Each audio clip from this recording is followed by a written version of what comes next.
أعوذ بالله من الشيطان الرجيم. يا أيها الذين آمنوا اتقوا الله حق تقاته ولا تموتن إلا وأنتم مسلمون. وقد ثبت من الحديث النبي صلى الله عليه وسلم يقول: لا يؤمن أحدكم حتى يكون هواه تبعا لما جئت به.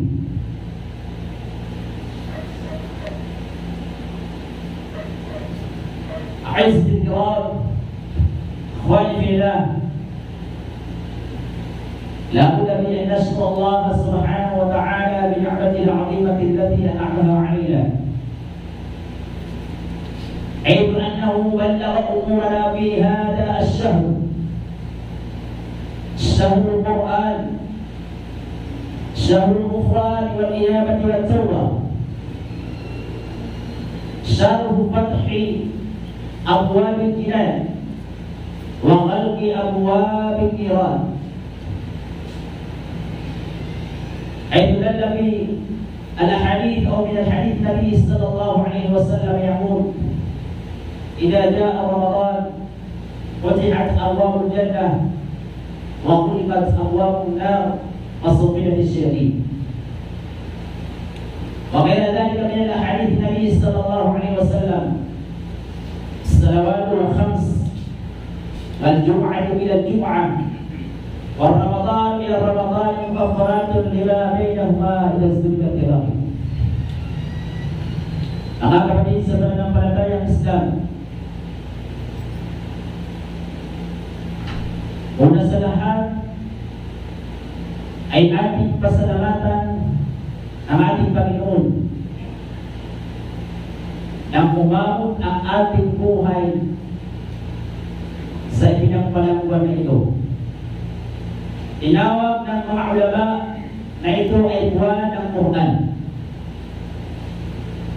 Ito ay buwan ng Quran, kung saan dito ipinanaon ang banal ng Quran ayon sa isang hadith na binanggit ng ating mahal na Propeta Muhammad sallallahu alaihi wasallam: unzila al-Quran li 24 khalaf ila Ramadan. Ipinanaon ang banal ng Quran sa 24 sa buwan ng Ramadan. At gayon din sa talatang binanggit ng Allah subhanahu wa ta'ala: Shahr Ramadan alladhi unzila fihi al-Quran hudan lin-nas. Ang buwan ng Ramadan kung saan ipinanaon ang banal na Quran ay ito ay nagpatnubay sa mga tao. Mga kapatid sa pananampalatayang Islam, ilan din sa ating mga ulama ang nagsabi na ito ay buwan ng pagtawba o pagbalik loob sa Allah subhanahu wa ta'ala. Siyang tawbati wal inaba, buwan ng pagtawba, pagbalik loob sa Allah subhanahu wa ta'ala sa pamamagitan ng pagsisi sa mga kasalanan na gawa. Hindi natin maiwasan, mga kapatid sa pananampalatayang Islam, tayo ay nagkakasala sa Allah. Normal yan sa tao na nagkakasala. Walang perfectong tao. Ayon dito sa hadith na pinanggit ng ating mahal na Propeta Muhammad sallallahu alaihi wasallam, kung kayo ay hindi magkakasala, hindi magkakaroon ng kasalanan, mayroong isang katauhan na ipapalit sa inyo ng Allah subhanahu wa ta'ala na ang mga tao na yun ay sila ay nagkakasala o nagkakaroon ng kasalanan, subalit sila ay hindi ng kapatawaran sa Allah. So ang punto natin dito, mga kapatid, lahat tayo ay nagkakaroon ng kasalanan. Dumating ang buwan ng Ramadan upang tayo ay humingi ng kapatawaran ng paligid sa Allah subhanahu wa ta'ala.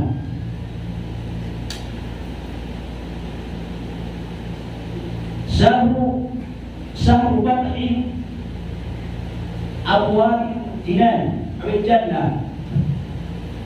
Ito ang buwan kung saan nabubuksan ang pintuan ng paraiso. Ay dito sa hadith na sinabi ng ating mahal na Propeta, Muhammad sallallahu alaihi wasallam, "Idza jaa Ramadan, futihat abwabul jannah." Kapag dumating ang buwan ng Ramadan o kapag sumapit ang buwan ng Ramadan, ay binubuksan ang pintuan ng paraiso.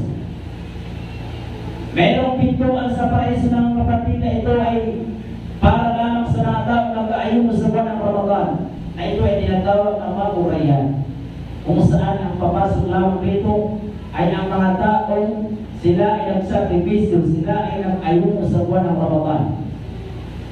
Maburayan, la yadkhulu fihi illa as-sa'imun, walang mga papasok rito liban sa mga tao na nag-ayuno sa buwan ng Ramadan.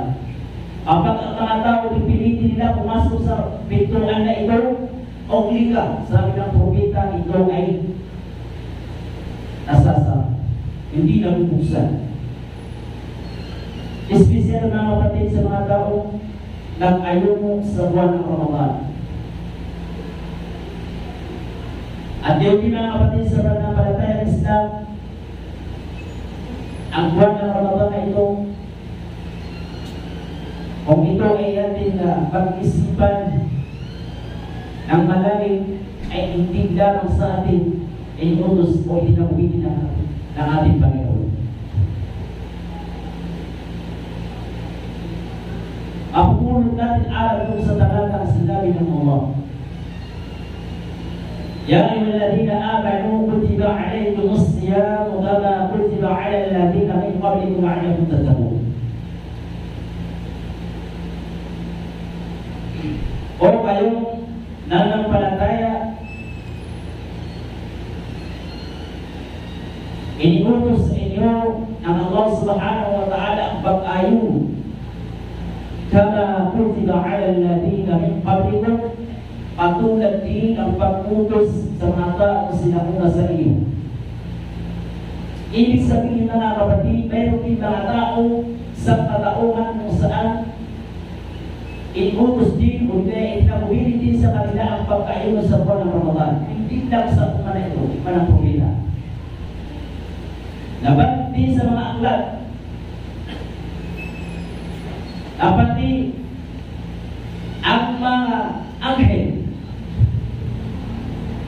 wal malaikatu nazala ilayna la yaquluna wa la yashrabun, lidzalika hum ahlus shaimi dami. Ang mga anghel ng Allah subhanahu wa ta'ala, wala nabanggit na dalil batayan sa Quran, sa hadith, ijma, kung ano pa man, na ang mga anghel ng Allah subhanahu wa ta'ala sila ay kumakain o inom. Wala yan. Hindi kumakain ang mga anghel ng Allah at hindi sila umiinom. Hindi yan nabanggit sa mga ayat o ikay sa mga sarigay ng ating mahal na pumita Muhammad sallallahu alaihi wasallam. So ang sabi ng mga ulama, sila yung ahlus sa'im. Ahlus sa'im dahil sila yung mga nag-aayuno ng walang katapusan. Sila ay nag-aayuno ng walang katapusan. Wala silang iftar, hindi silang baka, hindi sila uminom. Sila yung mga anghel ng Allah subhanahu wa ta'ala. Wala silang ginagawa, libang lamang kung ano ang iutos sa kanila ng Allah subhanahu wa ta'ala. Sila yung mga anghel. Mga kapatid sa pananampalatayang Islam, hindi lang sa atin iniutos ang pag-ayon ng ito, hindi patingin sa mga propeta na nauna sa propeta Muhammad sallallahu alaihi wasallam. Tulad ni Adam alaihi salam, nabanggit din sa mga aklat na siya ay pinagpawalan ng Allah subhanahu wa ta'ala na huwag kumain sa bunga ng sa kahoy sa paraiso. Wala taqrabu hadhihi syajara. Huwag ka nang kumain sa bunga sa kahoy na ito. So, binigyan ito ng explanation ng mga ulama o meaning ng mga ulama. Ito ay bilang pag-ayuno ni Adam alayhi salam. Subalit nung sa ay nakakain sa ay ipinanao o ilagay ng Allah subhanahu wa ta'ala ito sa mundo ito. na si Propeta Adam alaihissalam. Propeta Nuh alaihissalam kung saan na dinasay ng ayuno ang loob ng isang taon. Ang loob ng isang taon ay nag-ayuno si Propeta Nuh alaihissalam at isa rin nabagin nag-ayuno sa pinang-tatlong araw. Musa alaihissalam, isang propeta, kung saan nag-ayuno na 40 na yoma, nag-ayuno din sana 40 araw ng pag-ayuno, at sa rin ay nag-ayuno sa Ashura. Ibig sabihin na propeta yung sila ay nag-ayuno din. Dawud alaihissalam, isa rin propeta, kung saan bakit yan malino yan sa mga hadith. Usawikay ng ating maalang Propeta Muhammad SAW, ulit na hadith. Siyamu Dawud yuftiru yawma wa yasumu yawma. Ang pagkainuno ng Propeta Dawud alaihissalam sa inag-ayuno sa isang araw naman sa ay hindi nag-ayuno. Ibig sabihin mga kapatid sa pananampalatayang Islam, hindi lang sa uman ng Propeta Muhammad SAW inimutos, dinagpipin ang pag-ayuno, hindi pagpili sa mga naunang panahon, naunang mga kaum, sila rin ay lunusan ng Allah subhanahu wa ta'ala mag-ayuno. So Musa alaihissalam, nabagin din na lagi sa nag-ayuno. Tinanong sa kung bakit si Musa alaihissalam o Yusuf alaihissalam nag-ayuno. Ang sagot niya, ako ay nag-ayuno ang sa ganun ay aking maramdaman ang nararamdaman ng mga taong mga miskin o mga taong mga pulubi, mga taong kahihirap. Isa yan sa layunin, hikmah, di kayo wisdom ng buwan ng Ramadan na sa ganun ay aking maramdaman ng nararamdaman ng mga taong mahihirap na sila ay pinakakain. Mga pulubi na sila ay hindi nakakain. Minsan. Isa yan sa tarbiyah. Isa yan sa talhid ng buwan ng Ramadan kung saan tayo ay sinasanay sa mga ulit pagsampa. Diyan ang Ramadan, imumarasa. Dumating ang buwan ng Ramadan upang tayo ay mag-training, upang tayo ay magsanay sa pagsampa sa Allah subhanahu wa ta'ala ng kapatid. La'allakum tattaqun. Sabi ng Allah sa ganun ay kayo ay maging patakot. La'alla, sabi ng mga ulama unuhat, mga ulama sa nahw, sabi nila, ang la'alla ito ay istimrariyah. Sabihin ay pananatili. Pananatili na pagsamba, pananatili na pangamba sa Allah subhanahu wa ta'ala. Yung sinabi nyo na la'allakum, yung la'alla ay istimrariyah. Ayon sa mga ulama unuhat, ibig sabihin, pananatiling pagsamba, pananatiling pangamba sa Allah subhanahu wa ta'ala o pananatiling patakutan sa Allah. Kasi meron din mga tao na hindi na natin ang kanilang pananampalataya. Sa buwan ng Ramadan lang sila nagsamba. Sa buwan ng Ramadan sila nagpabasa ng Quran. Sa buwan ng Ramadan sila nagsasala. Pagkaraan o pagtatapos ay pinaliguran nila pagtatapos ng buwan ng Ramadan ay pinaliguran nila ang mga masjid. Yun ay sinabi ng Allah na la'allakum tattaqun sa ganun ay kayo magkaroon ng pananatiling katakutan sa Allah. Mga kapatid, isa yan sa palatandaan ayon sa ating mga ulama na isa sa palatandaan kung di kayo simpulo na tinanggap ang Allah subhanahu wa ta'ala ay ang ating pag-ayuno ay pagkatapos ng buwan ng Ramadan ay tuloy ang ating pagsasala. Tuloy ang ating gawain mabuti. Isa yun sa mga palatandaan, alama. Alama. Ang Allah yaqbalu siyamana. Sabi ng mga ulama, isa yun sa palatandaan, simbolo na tinanggap ng Allah subhanahu wa ta'ala ang ating pag-ayuno pagkatapos ng buwan ng Ramadan, tuloy pa rin ang ating pagsasala. Hindi lang sa buwan ng Ramadan. Kasi meron din mga tao, ang buwan ng Ramadan, ang kanilang sinamba. Tandaan natin yan, may mga taong buwan ng Ramadan ang kanilang sinamba. Dumating ang buwan ng Ramadan sa kanila, magsasala ko ng buwan ng Ramadan. Hindi para sa Allah, hindi para sa buwan ng Ramadan. So yun ay maaari mahulog ito sa pagtatapal o kaya shirk. Dahil ang sinamba mo ay ang buwan ng Ramadan.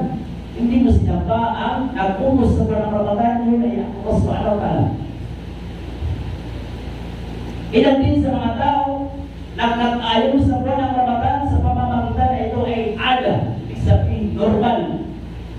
Ako ay nag-ayon sa buwan ng Ramadan dahil ang mga Muslim sa buong mundo sila ay nag-ayon mo. Hindi para sa Allah. Tandaan natin mga kapatid, ay laman ay hindi tatanggapin ng Allah subhanahu wa ta'ala ang anumang pag-anumang ulit pagsamba sa Kanya, kalibang lamang na magkaroon tayo ng galisan ng intensyon, galisan ng ikhlas sa Kanya. Inna Allah la yaqbalu min al-amal illa ma kana khalisan wabtulya bihi wajhu. Sabi ng ating mahal na Propeta Muhammad sallallahu alaihi wasallam, hadiahkan Allah subhanahu wa ta'ala, hindi niya tatanggapin ang anumang amal, anumang gawain na ibang na ito ay mayroon dalisay ng ikhlas, dalisay ng linya, intensyon.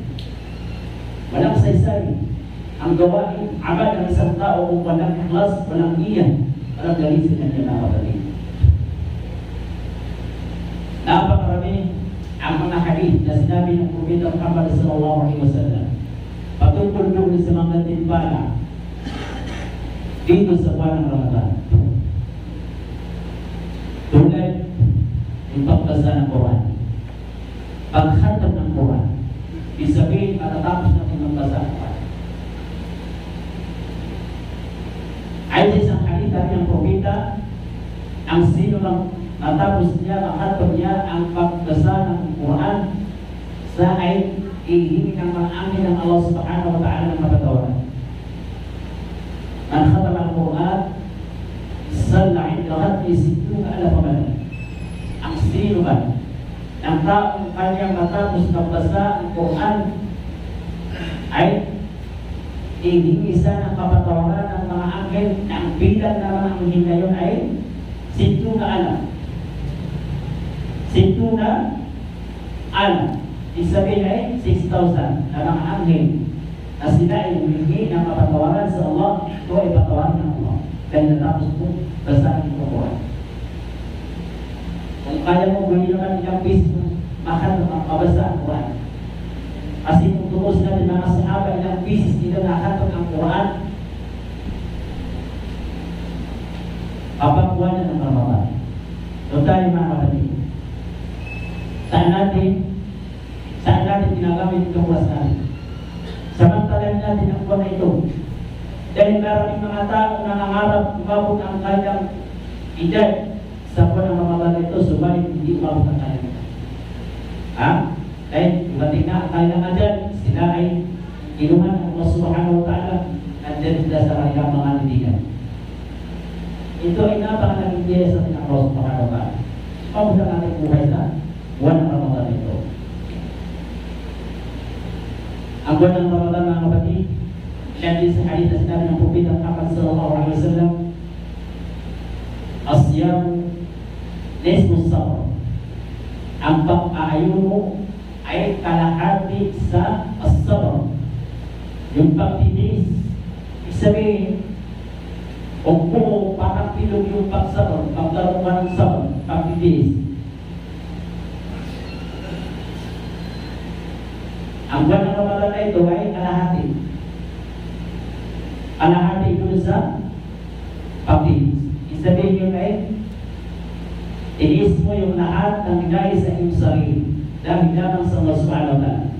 Yung dahilan kung bakit sinabi niya Allah subhanahu wa ta'ala sa hadith al-Qudsi, kullu amal li adama yudha'af al-hasan wal-hasan bil-'ashr amthaliha ila 7,000 du'ab illa as-sawm ila wa ana nasi yad'u shahwatahu wa mat'amahu wa sharabahu min ajli. Ada ma tukira min hadis al-Qudsi. Sabi ng Allah subhanahu wa ta'ala sa hadis al-Qudsi, lahat ng gawain ang angka ni Adam ay ito ay pinaparamihan ng Allah Subhanahu wa Ta'ala. Yudha'af na asal. Pinaparamihan ng Allah Subhanahu wa Ta'ala ng mabuti. Wal hasanatu bi'ashri amthaliha.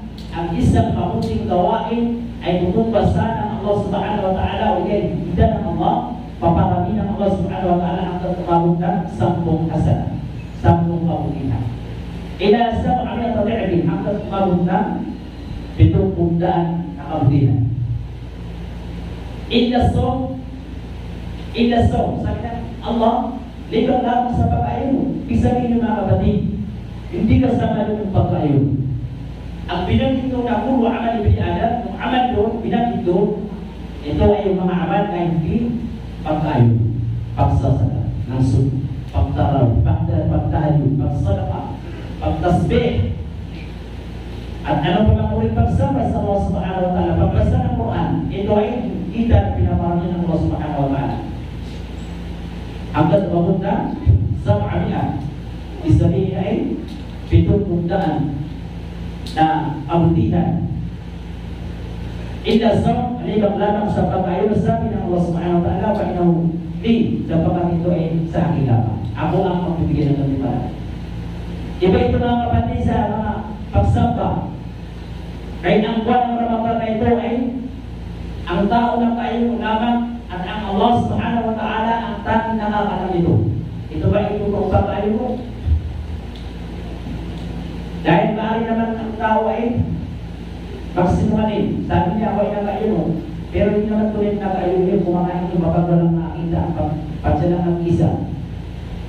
Ayaw yung sinabi ng Allah, pakinahuli ako lang pagbibigyan ng timpanan ito. Dahil iba ito sa mga pagsamba, hindi ko lang yung pagsasala na nakikita ng mga tao ito sa muslim na ikaw ay nagsasala. Hindi tulad yung pagbasa ng Quran, pagbasa ng Quran, narinig yun ng mga tao. Pero ang pag-ayon ng mga kapatid, walang alam. Ibang lamang ang tao ng ayon at ang Allah Subhanahu wa Ta'ala. Ha? Simple itong amal. Ito ay lihim na amal na ang tanging nakakalam lamang ay ang Allah Subhanahu wa Ta'ala at ang kanyang lihim.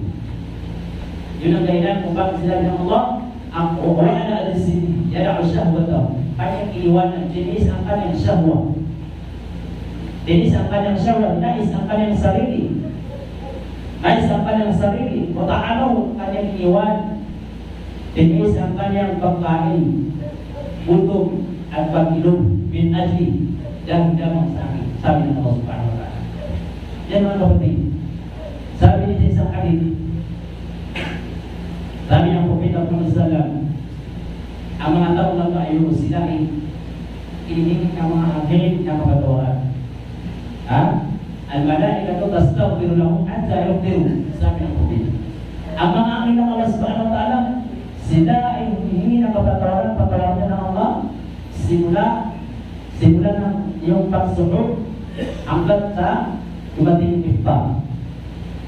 Isabihin, may oras ang mga angin humihingi ng kapatawaran sa Allah ay may patawarin ng Allah. So ang mga angin mga kapatid, ang kanilang dua ay mustajaba. Ang mga dua, panalangin ng mga angel ay mustajaba. Ibig sabihin ay ito ay tinatanggap ng Allah Subhanahu wa Ta'ala. Walang pag-alinlangan na ito ay tinatanggap ng Allah Subhanahu wa Ta'ala. Hindi lang ikaw ang hindi nakapatawaran, hindi ang mga angel mismo. Ang malaika, ibig sabihin maraming pang malaika, hindi isang malak. Kasi ang malaika, luwag yan yung malak. Ang malak ay isang malak, isang angel. Subalit ang malaika ay maraming angel. Ibig sabihin, maraming angel na humingi ng patawarin ng Allah Subhanahu wa Ta'ala. Tao na ito ng ayon. Yan ang nantipala ng pagkain mo sa buwan ng Ramadan na ito, mga kapatid sa kanilang ng Islam.